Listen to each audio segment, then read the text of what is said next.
But joining me now is a governor who refused to give in to the left's demands and lockdown requests, Governor Kristi Noem of South Dakota. Governor, it's great to have you on tonight. You have been lambasted in the press for not stripping your residents of their basic freedoms and their right to work and go to school. But here we are about now 6 months into this pandemic, and South Dakota still has a death rate 11 times lower than New York's per 100,000 people. Amazing. Yeah, we're doing very well, Laura, and that's really the story that needs to be told, is that I trusted my people. They trusted me. They took personal responsibility for dealing with this virus, and we're doing very well. Not only do we have one of the lowest death rates, we've got about 40 people that are in the hospital today statewide. Our infection rates are low. Our job losses are low. Our economy is doing better than virtually any other state. And I think it's a real testimony to what could have been possible in many of these other states. The governors just made the wrong decisions.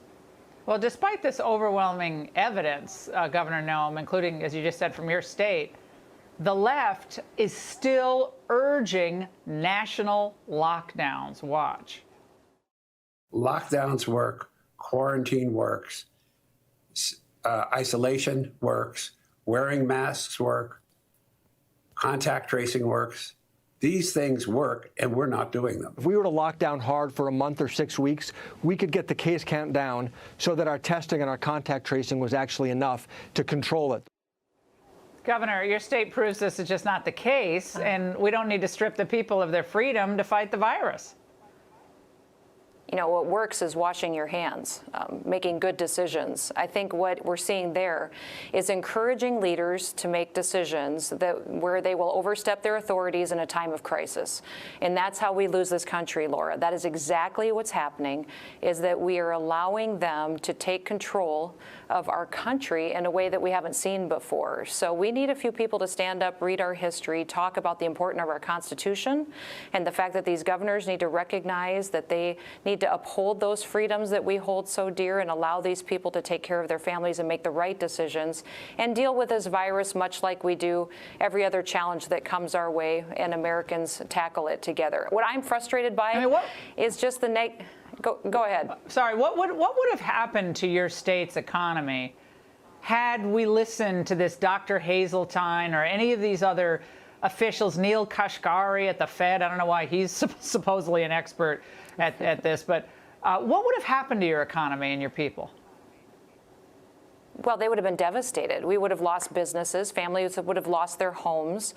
We would have seen so many more people still continue to get sick, still be hospitalized, but they'd be doing it with less resources to take care of each other and less of an ability to really go forward and provide for their families. So that's the challenge here, is that our state is so diverse. We have very urban areas, but we also have very rural areas. And a blanket approach doesn't make sense for the entire state of South Dakota. It doesn't make sense for this entire country. And that's why we need local leaders to trust people in their communities to make the decisions that work best for them. And we also need them to be optimistic, Laura. I mean, this negativity that we hear from leaders and doctors about how terrible the situation is in our country, we're in a good spot. We are driving down our death rates. The virus is moving across the country, but we're taking care of people. They're getting the resources. The administration has helped governors respond to their people. I worry about these kids that turn on the news and hear their parents talking about being scared and hear news anchors talking about being worried and doctors. We wonder why our kids are struggling with anxiety. Let's be optimistic. There's concern about this big motorcycle rally that's happening this weekend in South Dakota, and we don't have to play the soundbite. Oh my God, on television, all the cable news. How dare you? It's going to become a super spreader event, Governor, a big super spreader event. Look at all those people. Look at how they gather.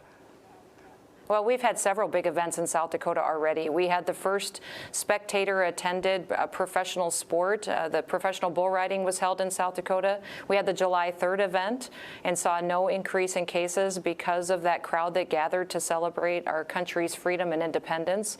People have been gathering. We've been back to normal for over 3 months here in South Dakota.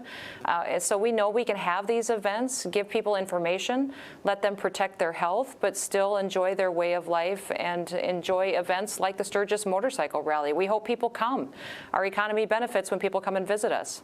Well, lucky residents and citizens of the great state of South Dakota, because we're stuck in the D.C. metropolitan area with horrible leadership. Yeah. And Governor, we just wish you the best of luck this weekend and going forward, and check back with us soon. Well, thank you, Laura. Appreciate it.